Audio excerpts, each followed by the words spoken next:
How's it going, everyone? Welcome back to the Temple Daily Telegram Sports Podcast, or the TDT SP if you want to get fancy with it. I am Josh, and once again tonight I am joined by Greg, Marcus, and Daniel, and we have a special guest, if you want to call it a special guest. The leader of the pack, sports editor Eric Drennan, is in the house. He's about ready to hop on a plane and head to Oregon, where he's going to go cover UMHB's Week 2 game against rival Linfield. He'll talk about that in 1 minute. We're also going to talk about Temple, what they did last week to Round Rock, Belton, now 0-2, and how they're going to climb out of that. And we'll also talk about a few area games as well. But we're going to start off with Eric tonight and the Crusaders, who opened up the season last week with a workmanlike victory. Wasn't totally impressive, but they got the job done. Defense looks great again. And I guess, Eric, first off, what are we expecting out of UMHB on this long road trip? I think that's the question everybody wants to know. The one question everybody wants to know is, can they win the national championship again? Can they defend? And so far, there really hasn't been anything to provide any answers. It was, like you said, a workman-like victory last week against the Sul Ross team that's just never been competitive against UMHB. The defense looked really good. The offense looked very vanilla, for one thing. And the new quarterback, TJ Josie, looked reluctant to let go of the ball. I think part of that was due to they didn't want to show a whole lot against Sul Ross. So they did keep it very, very plain. And I think part of it was TJ just didn't want to make mistakes in his first start at quarterback. Didn't let the ball go. Tomorrow will tell a lot. Linfield, traditionally good, just like UMHB. They've met. This will be meeting number 7, and only the second one in the regular season. Last year, UMHB handed it to them pretty good. Yeah, for the first time after 4 straight losses, UMHB beat them in the regular season 60-something to, I don't remember, maybe 20 or so. And then in the postseason did it again. Yeah, Linfield, I'm sure, has had this date circled for a long time. They're kind of like UMHB. They don't take kindly to any kind of losses. There's no love lost between these two teams, despite the distance between them. They're pretty big rivals, dating all the way back to the 2004 championship game that Linfield won. Well, that should be another good matchup between two very good teams. UMHB obviously ranked number 1 nationally. Linfield is number 6. Eric, definitely appreciate it. Be safe on your flight. And that game is going to be Saturday, 3:30 Central Time, and you can listen to it on 101.7 FM. Before that game, though, we have Week 3 of the high school football season to get to. And speaking of that, let's talk some Temple Wildcats. They looked dominant last week against a overmatched Round Rock team, but they have a stiff test this Friday night against Hewitt Midway, which will be in town for that one. Greg, obviously this is a big one. Yeah, this is a game that has been circled on people's calendars for a long time. Both schools have gotten past the early part of their schedule, both 2-0. Temple's 2-0 again. For the second straight year, it's played out very similar to last year. Of course, Temple dominated Round Rock this time. Normally, that's a pretty close game, a competitive series the last 6 years, but this time, Temple got up big early, won the game 48-14. It might have not even really been that close. So Temple's definitely on a high coming into this game, but Midway, a year ago, Midway was really struggling coming into the Temple game. They had been pounded by Cedar Park and Round Rock Cedar Ridge, two excellent teams, and so Midway had no momentum coming into the Temple game last year. Temple goes up there to Hewitt, turns the ball over 5 times, very costly turnovers, and Temple tried to fight to stay back, get back in the game. Ended up losing 26-20. It was a nice comeback, but fell short. That Midway team did end up being a very good team and made the playoffs, but at the time they weren't showing much form. You fast forward to this year, Midway went down and beat Cedar Park, which is a team that barely ever loses in the regular season, and much less at home. And Midway beat them that night, and then last week a very solid win over a Cedar Ridge team that has been really good the last few years. So I think Midway started to get things figured out in their second year with their coach Jeff Hume, and they got a loaded team, and they got as far as I could find at least 6 players who are committed to FBS programs. They've got 3 monstrous offensive linemen who are all FBS recruits. Their quarterback Tanner Mordecai is committed to Oklahoma. Temple's coach compares him to Baker Mayfield from Oklahoma style-wise. He said he's a tough runner, he's fiery, he throws the ball well. So, I mean, that's a tough matchup for Temple. Midway's got a running back named James Fulbright, who's apparently just extremely hard to tackle. You really have to latch on and get multiple guys to bring him down. And then on the defensive side, they've got a defensive tackle named Jackson Player, great name. And he's committed to Tulsa. He goes about 280 pounds and is more or less unblockable one-on-one. I saw some film of him, and he's an excellent player right in the middle of the defense. So this is going to take a really good game from Temple. Temple's been a little bit loose with the football so far. T.J. Rumfield, he's thrown seven touchdown passes. He's thrown for a lot of yards, but he's also thrown 4 interceptions.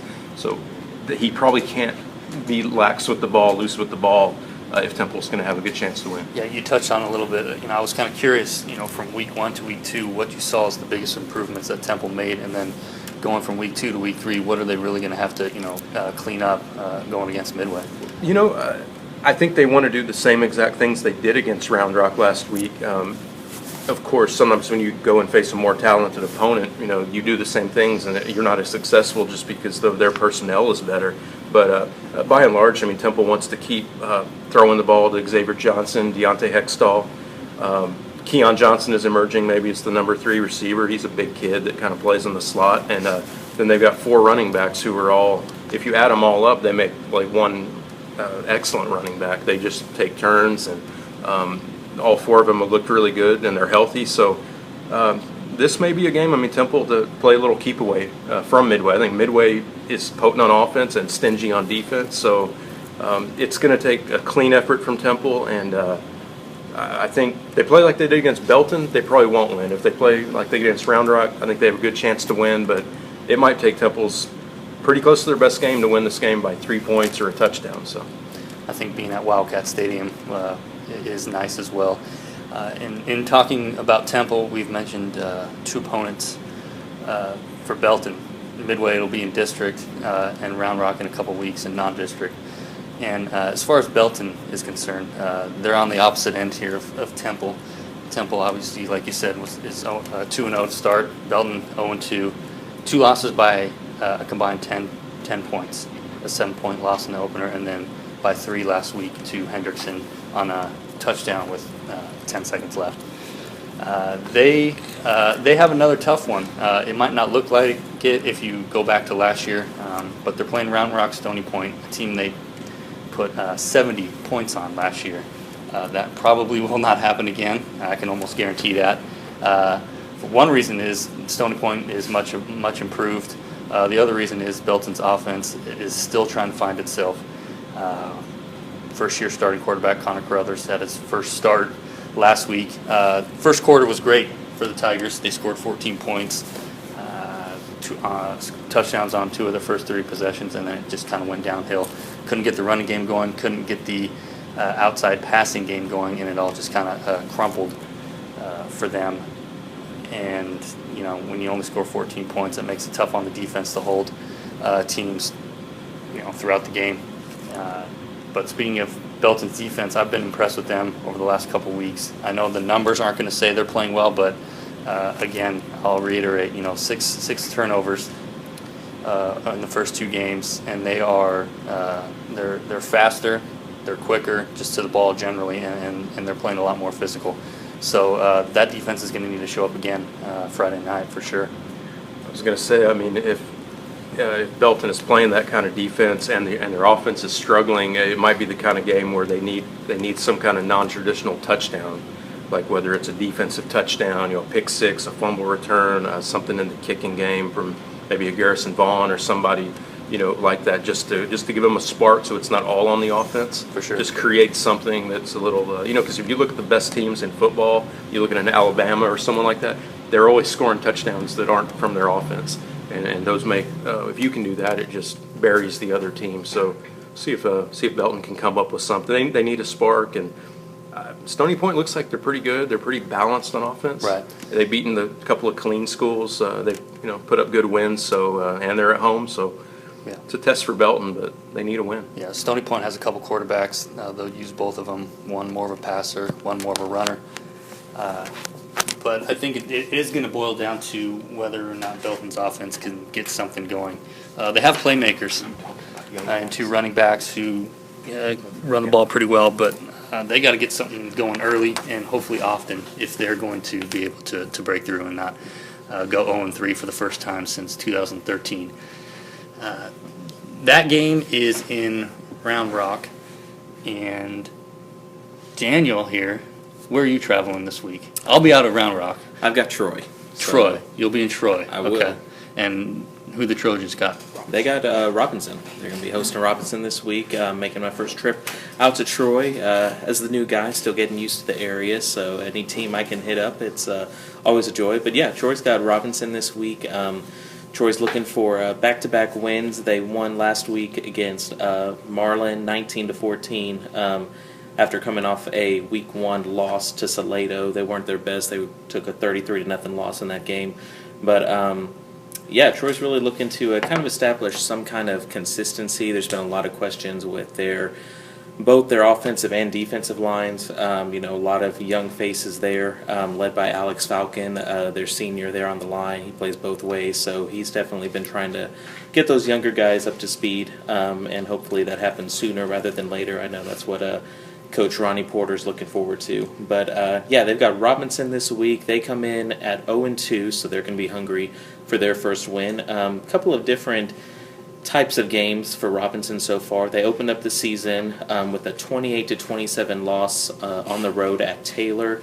That one really came down to the wire. Taylor scored a touchdown and got the extra point after, whereas Robinson scored 6 points in the fourth quarter. So really that ended up being your game decider right there.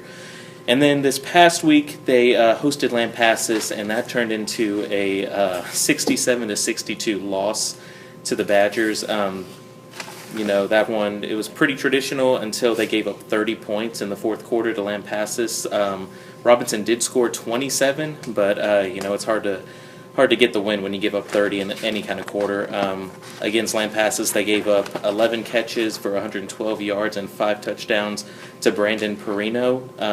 And then on the ground, Sean Williams, Lampasas running back, he had a heck of a game. 31 carries, 353 yards, 4 touchdowns. So first time I looked at those stats, wasn't sure if they were right. But then when you factor in the 67 points, it's pretty easy to see how that could be right. So 4A2 Robinson, they're going to look to get something started against 3A Troy, and hopefully it turns into a good one. With all the rushing yards given up last week, that could open up some opportunities for Troy running backs, Zach Herpachek, I believe, and Sam Jones. Both of them lead the ground game for them. Zach's got 33 carries for 167 yards so far this year. Sam Jones, 20 for 130 and a touchdown. So the Trojans aren't going to do a lot of passing. They're strictly pretty much a run ball club. They got a running back by committee system that, when it's going good and that offensive line is blocking for them, they've got good stuff. And hopefully that's what we see on Friday. Yeah, we got used to seeing those. That amount of points with Robinson last year. They were scoring points just constantly, every minute it seemed when they were in the end zone. Sounds like the defense might not be up to the task so far this year. Yeah. But then you look at Troy's defense, which, aside from giving up 33 against Salado, it sounds like they kind of were finding themselves last week. So that'll be a good matchup there, Troy's defense against Robinson's offense for sure. The defense had a safety there in the first quarter last week, so that's always exciting. Definitely. Another exciting game, where it figures to be exciting, is Rockdale against number 3 Lexington. Rockdale had a great bounce-back win last week. I know Marcus, you kind of talked about you figured Rockdale and Coach Jeff Miller would find a way to kind of bounce back after losing their opener, and they did, to even their record early on here. But Lexington, comes in with a number 3 ranking, and that one figures to be a really good one as well. Yeah, this is an interesting matchup, I think, because Rockdale's kind of been up and down so far, but they are coming in off of that win, like you mentioned. Very solid win over a main rival in Taylor, 21-14. Very nice bounce back for Rockdale. Lexington blew out Thorndale last week, 52-7. Kind of tough to get a gauge on that because I think Thorndale was down this year, but Rockdale's defense is going to really have to show up this week because I think Lexington, they have a really good quarterback returning named Walker Hess that's a talented thrower of the ball, and they have a running back named Cooper. He has 462 rushing yards through the first 2 weeks, so obviously Lexington is potent, both throwing the ball and running it, so it's a big challenge for Rockdale's defense, but they are coming off a win. They are at home, so that might be one of the closer matchups of the week, I think. Yeah, I think Hess has completed 70% of his passes so far this season for about 400 yards. And Rockdale has had some injuries to start the year. I'm sure most of you have heard Jaqueline Crawford, their dynamic receiver, verbal commit to Oklahoma. He's going to sign there, when December rolls around. He had a separated left shoulder the Monday before the season opener, and he's been out. And according to the Rockdale Reporter, he has opted not to have surgery after getting a second opinion. That's what I read today from that paper. So there's a chance that he can come back, but it won't be for obviously a few more weeks. But Rockdale has found a way to put some points on the board with quarterback Torrey Laughlin, left-handed passer, dual threat guy, good size.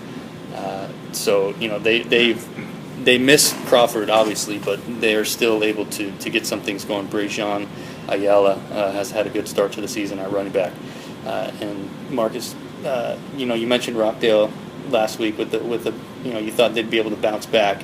Another team that is going to need to bounce back this week is Cameron Yeo. I think we all picked them to beat Gatesville last week, and that one came down to the wire. It was basically a goal line stand or a fumble near the goal line that preserved Gatesville's. Was it a 6-point win or a 5-point? 5-point win. But yeah, Cameron Yeo has another tough game this week. Another 4A school in China Spring. Yeah, they do. And yeah, last week's game, I mean, obviously after the number 1 team in the state loses, they're going to get dropped down. And it's kind of unfortunate because for really the second half of that game, they were probably the better team. And it just kind of took them a while to get going against the Gatesville team. They came out ready to play and just really turned things around from their start last year. But let's focus on Yeo a little bit against China Spring. China Spring has a 4-game winning streak against Cameron Yeo, and Yeo has not beat them since 2002, I believe. But that being said, and the fact that China Spring won this game Rather handily last year, for sure. Yeah. Rather handily last year. The China Spring team that's coming in tonight is not quite the same. They lost, the people in Cameron are not going to be sad to see these guys go, but they lost quarterback Cutter Haygood and running back Keaton Dudick to graduation. I think both those guys are playing college ball somewhere. I don't remember where they went. I think Keaton went to Navarro Junior College, but they're not going to be there tonight or in Cameron Yeo. So what they do have though, they've kind of mixed some guys up, and I think at quarterback, I think they moved the wide receiver Caden Johnson to quarterback this year, and a tight end Tyreek James is now playing running back, and he's kind of a kid, and that's kind of concerning. That should be a little bit concerning for Yeo because Yeo had trouble stopping Jet Truss, and I kind of think they're kind of built the same way. And Truss was several plays, Truss being the Gatesville quarterback, several plays last week was carrying 4 or 5 defenders, and the Yeoman line, as good as it was, couldn't bring him down. He got by some linebackers quite a bit. And Greg, did you want to say something about the game real quick? Yeah, sure. Well, the thing I always notice about Cameron Yo is the way they adjust, whether it's in game or from week to week. And you mentioned them having trouble with Gatesville's quarterback last week. It'll be interesting to see what they do as far as defensive adjustments to, to play a little bit better and stop some of these dynamic playmakers. And it'll also be interesting to see, where Yo makes some of these adjustments on offense. They have so many guys that they can get the ball to. It's just a matter of doing it consistently, and they probably didn't do it consistently enough last week against Gatesville, which was at home, right? Was that at Yo? Right. Yeah. And they're on the road this week at China Spring. Right. A trend for the Yeoman coming up. Yeah, Cameron, had 2 home games to open the year, which, you like. I mean, that's they took care of Belleville pretty easily the first week, and then, we're overtaken there by Gatesville in a really, good back and forth game. Now the schedule toughens up, at least in terms of where the games are going to be. The Yeomen have to go to China Spring tonight. Then it's at Bay City, another, good 4A opponent next week, and then the district opener at McGregor. So I think Coach Brashear at Yo, he saw that. He knew that was going to be some tough grinding for the 3rd, 4th, and 5th games of the year. But Cameron always plays a difficult non-district schedule, and then their district, at least for 3A, is known as one of the toughest in the state. Probably is the toughest in the state when you just look at who's involved. I mean, it's really a murderer's row, and yeah, I mean, it's good enough where you get a coach like Mike Nichols from Academy saying, I think we got a real shot to get the 4th place spot. And I mean, he's being realistic because you just see it's so top heavy that you could have a really good season and just sneak in at the 4th. So, this would be a nice stretch for Cameron Yo to see, does your game travel? Can you go on the road against, right now, bigger teams? Because, of some of them, Gatesville, China Spring, Bay City, some of these schools have twice as many kids as Cameron does. So, the numbers game, they've just got more bodies. It doesn't mean they're necessarily going to be better. It's just, as a smaller school, you better play the better football away from home, if you're going to win these games. Definitely. Yeah, we talked about that last week, about the fact that, Gatesville's going to have the numbers on them, and as they did, and Brashear wants to play, 22 different guys out there.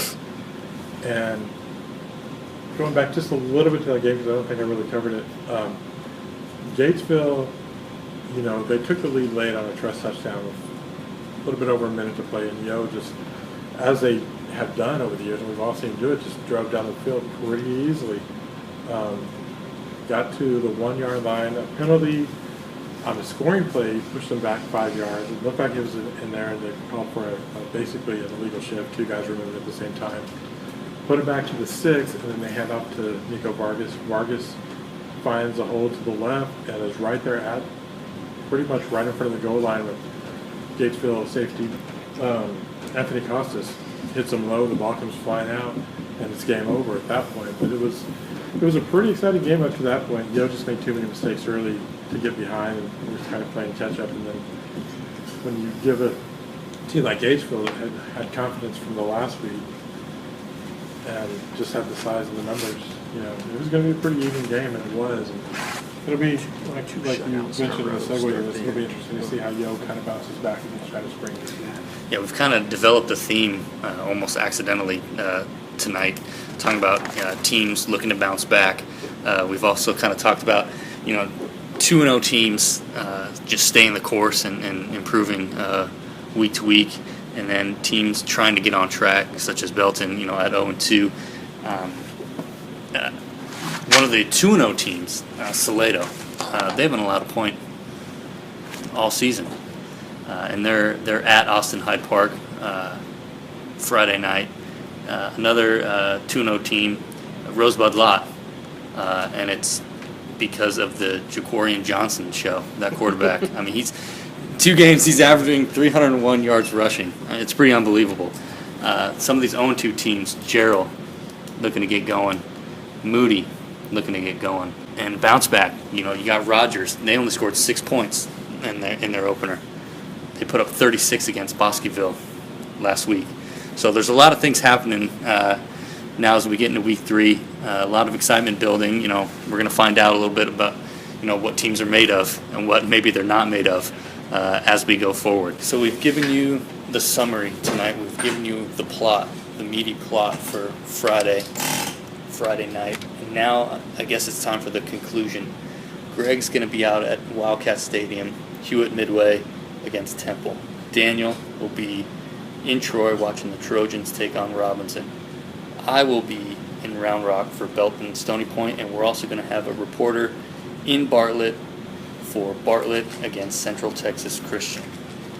We definitely appreciate everyone listening once again. We will be back next week. We have decided that this is going to be a weekly thing. So please stay tuned for that, and make sure you pick up Friday's sports section and find all the information on this week's games. And Saturdays. To read about what happened in Friday night's games.